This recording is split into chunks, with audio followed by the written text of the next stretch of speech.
Bapak Ibu, mari kita lanjutkan materinya di video bagian kedua.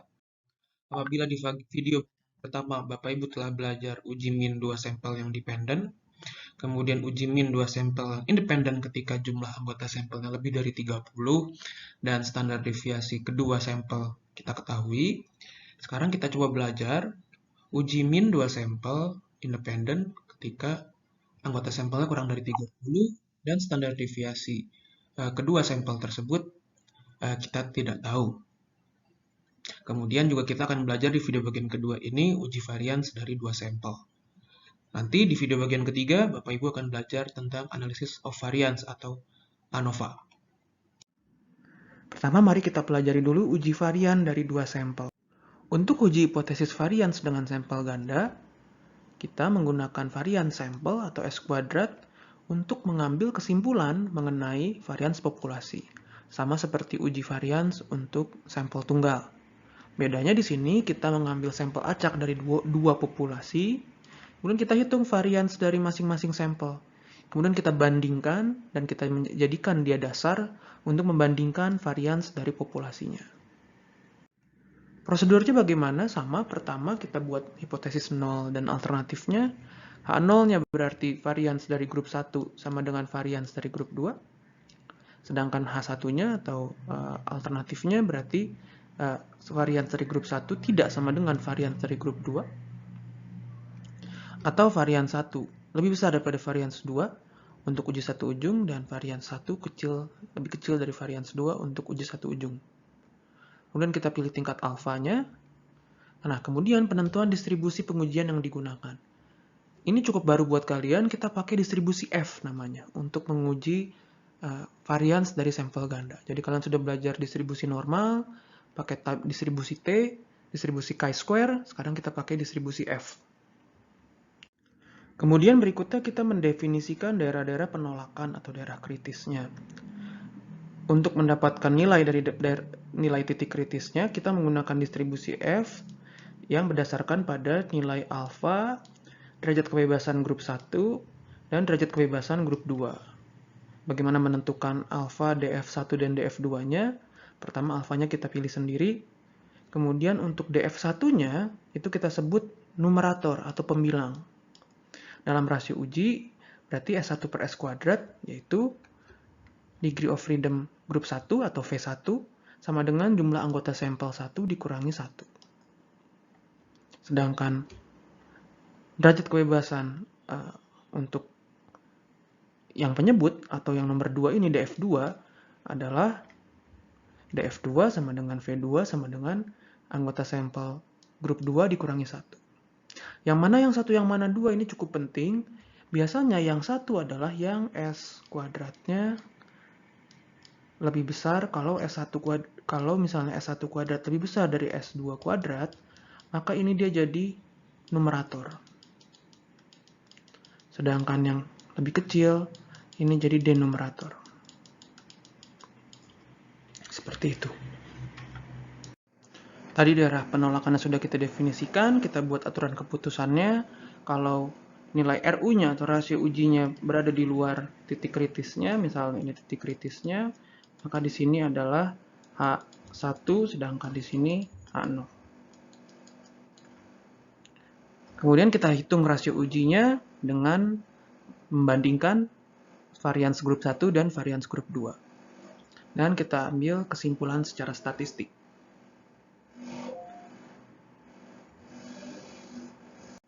Sebagai contoh, untuk mengetahui pengaruh pemberian bahan peredam suara atau PET dari suatu kompartemen kendaraan, kita pakai dua jenis bahan yang berbeda, bahan peredam kebisingan ya, bahan A dan bahan B. Dilakukan suatu eksperimen untuk pengukuran atau mengukur pengurangan kebisingan dengan menggunakan detektor bunyi. Tujuan dari eksperimen ini adalah ingin mengetahui apakah ada perbedaan variabilitas yang berarti antara kedua bahan tersebut dalam hal meredam kebisingan, mengingat harga kedua bahan tersebut cukup jauh. Nah, apakah terjadi perbedaan variabilitas ya? Maksudnya variabilitas di sini adalah apakah terjadi perbedaan nilai varians atau standar deviasi antara sampel-sampel di grup A dan apakah terjadi perbedaan variabilitas atau standar deviasi atau varians antar sampel-sampel di grup B. Nah, untuk melakukan uji itu, kita mengambil sampel, ada bahan A digunakan di 8 kompartemen, dan bahan B digunakan di 9 kompartemen mobil-mobil yang sejenis. Setelah diuji, ternyata bahan A memberikan pengurangan kebisingan sebesar berikut. Sedangkan bahan B memberikan pengurangan kebisingan sebesar berikut. Pertanyaannya, dengan menggunakan uji varians, apakah terdapat perbedaan yang berarti antara variabilitas? Ini variabilitas yang diuji ya, bukan rata-ratanya. Variabilitas antara nilai-nilai di sini dengan nilai-nilai di sini. Kita mulai dari menghitung berarti sekarang rata-rata dan standar deviasi serta varians untuk masing-masing bahan. Untuk bahan A, rata-ratanya 58. Tadi dari angka-angka sampel yang kita peroleh, kita rata-ratakan saja. Kemudian standar deviasinya dikuadratkan menghasilkan varians dengan bernilai 260,29.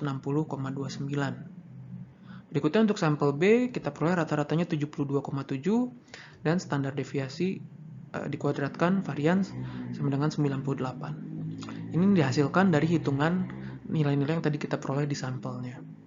Nah, dari sini ingat kita perlu menentukan mana yang S1, mana yang S2. Tadi aturannya adalah yang S1 atau yang 1 itu yang standar deviasinya lebih besar atau yang variansnya lebih besar. Sehingga yang sampel bahan A kita daulatkan atau kita sematkan nomor 1, sedangkan bahan B kita sematkan nomor 2. Dari sini kita bisa mulai uji hipotesisnya, berarti H0-nya standar deviasi atau varians dari grup 1 sama dengan varians grup 2. Dan H1-nya saya pilih varians dari grup 1 tidak sama dengan varians dari grup 2. Berikutnya kita pakai alfa 0,05. Berikutnya, untuk pengujian menggunakan distribusi F, tadi karena varian sampel A lebih besar daripada varian sampel B, maka varian sampel A kita sematkan dengan nomor 1. Dengan jumlah anggota sampel ada 8. Sedangkan sampel B kita sematkan nomor 2 dengan jumlah anggota sampel 9. Sehingga degree of freedom untuk nomor 1, DF1 atau DFA-nya adalah 8 kurangi 1 sama dengan 7. Dan degree of freedom untuk grup 2 atau degree of freedom untuk yang sampel B itu adalah 9 dikurangi 1 sama dengan 8. Kemudian kita cari batas-batas penolakannya. Karena uji dua ujung, maka 0,05 menjadi 0,025. Kemudian untuk yang upper limitnya, kita cari di tabel untuk yang alfanya 0,025, kemudian numeratornya 7, dan denominatornya 8. Kita peroleh 4,53. Sedangkan batas kirinya, atau lower limitnya, adalah 1 dibagi dengan F atau nilai F dari alfa 0,025. Ini kita tukar nih ya, mohon diperhatikan. Bukan V1, V2, tapi V2, V1. Yaitu jadinya 8 dan 7. Oke, kita peroleh 1/4,9. Dari mana angka-angka ini? Kita coba lihat tabel untuk distribusi F. Tadi yang upper limit kita peroleh tadi ya, ini setiap tabel ini spesifik untuk nilai alfa tertentu. Ini di sini saya tampilkan tabel untuk yang alfanya 0,025. Ya. Nah, untuk pertama kita cari numeratornya dulu yaitu 7 ya. Atau yang V1-nya ya, 7. Di sini 7. Dan yang untuk denominatornya bernilai 8. Di sini ada 8. Yang mana berarti di sini ya? 4,52. 8 atau 4,53. Sedangkan untuk yang batas kirinya atau lower limitnya, kita cari F 0,025, ini tabelnya 0,025. Kemudian V2-nya 8 atau numeratornya 8. Kemudian denominatornya 7. Di sini 7. Kita peroleh 4,8993. Karena ini 1 per F, berarti ini 1 per 4,899 atau 4,9. Ini adalah cara menghitung atau cara menentukan nilai F-nya, batas kiri dan batas kanannya, atau lower limit dan upper limitnya. Berikutnya kita buat aturan keputusannya, tolak H0 jika nilai RU-nya atau rasio ujinya berada di luar rentang 1/4,9 dan 4,53. Jadi kalau ada di sininya 1/4,9, di sini 1, di sininya 4,53. Maka kalau RU-nya di sini dan di sini berarti H1 yang diterima. Kalau RU-nya di sini maka H0 yang kita terima. Berikutnya kita hitung rasio ujinya, simply S1 kuadrat dibagi S2 kuadrat atau varians 1 dibagi varians 2, itu 260 dibagi 98, kita peroleh 2,656. Oleh karenanya 2,656 ada di sini bukan? Sekitar sini ya 2,656. Sehingga pengambilan keputusannya karena RUF kurang dari 4,53 dan lebih besar dari 1/4,9, maka H0 yaitu sigma 1 kuadrat sama dengan sigma 2 kuadrat kita terima. Hal ini berarti tidak ada perbedaan yang signifikan antara variabilitas variabilitas peredam di merek A dan merek B. Kita lanjutkan ke bagian keempat, yaitu uji min 2 sampel independen. Ini ada dua bagian sebetulnya, ada dua subbagian.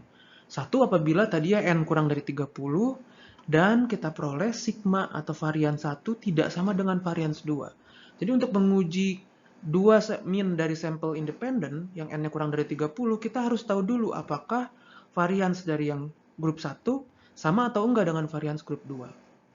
Hal ini bisa dijelaskan tadi ya, ini terusan flowchart dari yang video pertama. Kalau N-nya kurang dari 30, kita harus menanyakan dulu ini. Apakah varian grup 1 sama dengan varian grup 2?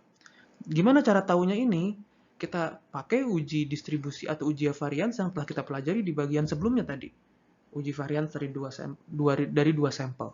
Dengan RUF tadi, varians 1 bagi varians 2. Kalau sama atau iya, berarti kita pakai rumus RU dan V-nya yang ini. Jadi degree of freedom-nya, ketika nanti kita mencari nilai kritisnya di tabel T, maka degree of freedom-nya atau V-nya adalah jumlah anggota sampel 1 plus jumlah anggota sampel 2 dikurangi 2.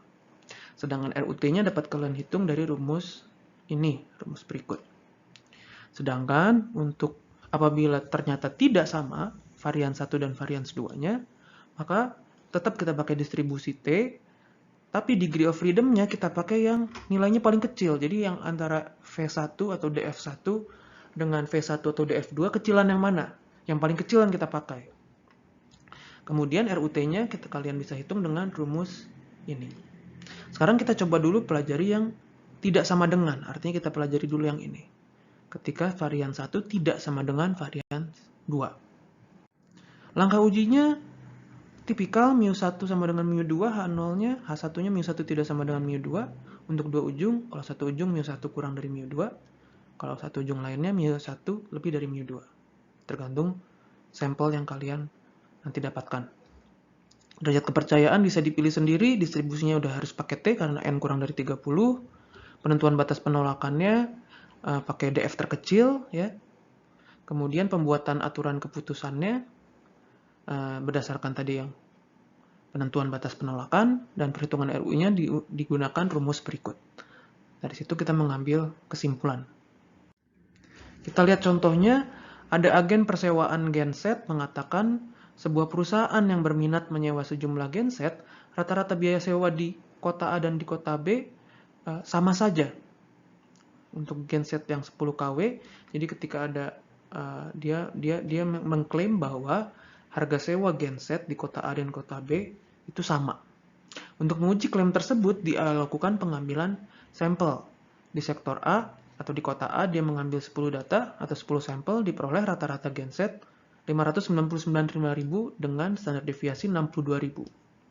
Sedangkan di kota B, dia mengambil 12 sampel dengan rata-rata 580.000 dan standar deviasi 32.000. Berapakah atau apakah sebetulnya rata-rata antara genset di A dan di B sama atau tidak ada perbedaan secara signifikan, atau justru ada perbedaan secara signifikan dengan tingkat kepentingan 0,05.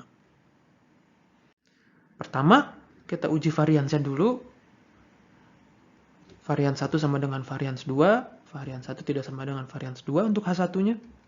Kemudian alfanya 0,05. Karena varian sampel A tadi lebih besar daripada varian sampel B, Maka A yang kita jadikan nomor 1 atau numerator, dan B yang kita jadikan nomor 2 atau denumerator.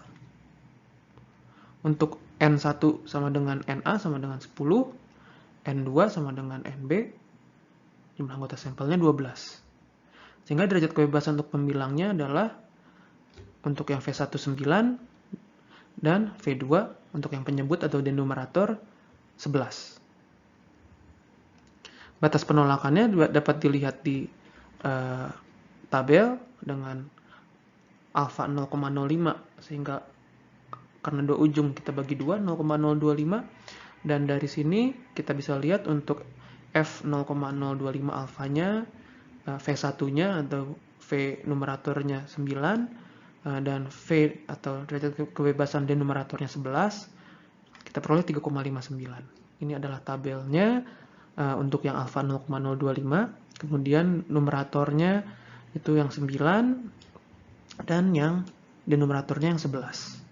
Kita peroleh 3,587 atau 3,59. Kemudian kita buat aturan keputusan.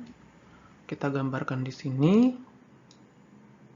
Kalau di sini ada 3,59, di sini juga sebenarnya ada, cuma tidak saya hitung di bagian kirinya. Berarti kalau RU-nya ada di bagian sini, berarti H1 yang kita terima. Sebaliknya kalau RU-nya ada di sini, H0 yang kita terima. Oleh karenanya ketika RU lebih besar dari 3,59, maka kita akan tolak H0 dan kita akan terima H1-nya. Sekarang kita hitung rasio ujinya, berarti varian 1 dibagi varian 2, kita peroleh 3,754. Oleh karenanya berarti 3,754 ada di sini.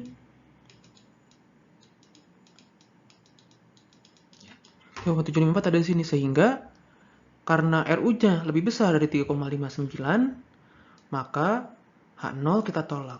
Hal ini berarti H1 atau varians grup 1 tidak sama dengan varians grup 2 kita terima. Nah, berarti karena kita sekarang tahu bahwa varians 1 tidak sama dengan varians 2, maka bisa kita pakai T atau distribusi T yang tadi khusus untuk yang varians 1 tidak sama dengan varians 2. Yaitu uji T-nya, hipotesisnya, bahwa mu atau rata-rata populasi grup 1 sama dengan rata-rata populasi grup 2. Kemudian saya pakai satu ujung karena tadi sampelnya grup 1 lebih besar daripada sampel grup 2. Kemudian alfanya 0,05. Kita pakai distribusi T. Kemudian batas-batas daerah penolakannya karena satu ujung berarti alfanya 0,05, nggak pakai full alfa. Dan derajat kebebasannya adalah diambil yang paling kecil dari yang dua sampel. Yang tadi satu sampel, yang tadi anggotanya yang 110, yang 112, sehingga bisa kita ambil yang derajat kebebasan dari yang 10, yaitu nilainya 9. Ya kan? Tadi jumlah anggota sampel yang A kan ada 10, dan jumlah anggota sampel yang B ada 12. Berarti derajat kebebasan yang A-nya 9, derajat kebebasan yang B-nya 11. Kita pilih yang lebih kecil, yaitu yang 9. Kemudian dari tabel T kita peroleh dengan alfa 0,05 dan DF atau derajat kebebasan 9, kita dapatkan 1,83. Kemudian aturan keputusannya karena kita pakai satu ujung, berarti kalau saya gambarkan di sini adalah penolakannya 1,83. Kalau H1-nya, kalau RU-nya di sini atau rasio ujinya di sini berarti H1 yang diterima. Kalau rasio ujinya yang di sini berarti H0 yang kita terima. Sehingga rasio ujinya bisa kita hitung dengan rumus ini. X1-nya tadi sudah ada 595.000, rata-rata grup 2 atau genset dari kota B itu 580.000. Kemudian standar deviasi dari kota A atau variansnya 62.000 dikuadratkan dibagi jumlah anggota sampelnya untuk sampel A, dan varians dari B-nya itu 32.000 dikuadratkan dibagi dengan jumlah anggota sampel dari sampel B. Kita peroleh nilai RU-nya 0,692. Berikutnya pengambilan keputusannya berarti 0,692 ada di sini ya. 0,692 atau RU-nya. Sehingga kita peroleh bahwa RU-nya lebih kecil dari 1,83. Karenanya H0 yang kita terima yaitu mu1 sama dengan mu2. Sehingga klaim bahwa sewa genset di kota A dan kota B sama adalah benar atau terbukti. Sekarang kita masuk ke subbagian terakhir, yaitu uji min 2 sampel yang independen, N-nya kurang dari 30, dan standar deviasi atau varians dari grup 1 sama dengan varians dari grup 2. Langkahnya sama dengan yang varians 1 dan tidak sama dengan varians 2, namun perbedaannya adalah derajat kebebasannya. Kalau tadi yang varians 1 tidak sama dengan varians 2, derajat kebebasannya diambil derajat kebebasan yang paling kecil antara dua grup. Nah, kalau yang ini bedanya adalah anggota sampel dari grup 1 dan grup 2 ditambahkan, kemudian dikurangi dengan 2. Kita dapat derajat kebebasan untuk uji hipotesis sampel ganda yang variansnya sama, varians grup 1 sama dengan varians grup 2. Membuat aturan keputusannya, kemudian RU-nya kita hitung dengan rumus yang panjang ini. Dan terakhir kesimpulan. Untuk contoh soal bagian ini kita gunakan soal yang sama yang seperti yang contoh untuk uji min dari dua populasi dengan varians yang tidak sama. Tapi kita anggap tadi misalnya uji variansnya nilainya sama. Ya, hasil dari uji variansnya menyimpulkan atau dapat disimpulkan bahwa varians grup 1 sama dengan varians grup 2. Andaikan aja ini ya, andaikan aja. Nah, maka hipotesisnya adalah rata-rata grup 1 sama dengan rata-rata grup 2. Kemudian H1-nya rata-rata grup 1 lebih besar daripada rata-rata grup 2, uji satu ujung. Kemudian alfanya 0,05, pakai distribusi T, batas-batas penolakannya alfa 0,05, pakai full karena satu ujung. Maka degree of freedom-nya kita peroleh dari jumlah anggota sampel 1 plus jumlah anggota sampel 2 dikurangi 2. Sehingga 10 plus 12 dikurangi 2, kita peroleh 20. Kita peroleh dari tabel dengan alfa 0,05 dan DF-nya 20, dapat 1,72. Berikutnya, kita buat aturan keputusannya kalau RU-nya nanti lebih besar dari 1,72 karena satu ujungnya dan lebih besar tandanya. Berarti di sini di kanan batasnya 1,72. Nanti kalau RU-nya di sini berarti H1 yang diterima, yang di sini H0 yang diterima. Makanya kalau RU-nya lebih besar dari 1,72 maka H1 yang kita terima atau H0 yang kita tolak. Berikutnya rasio ujinya kita hitung. X1 barnya sudah ada, X2 barnya sudah ada, kita peroleh minus 3,85.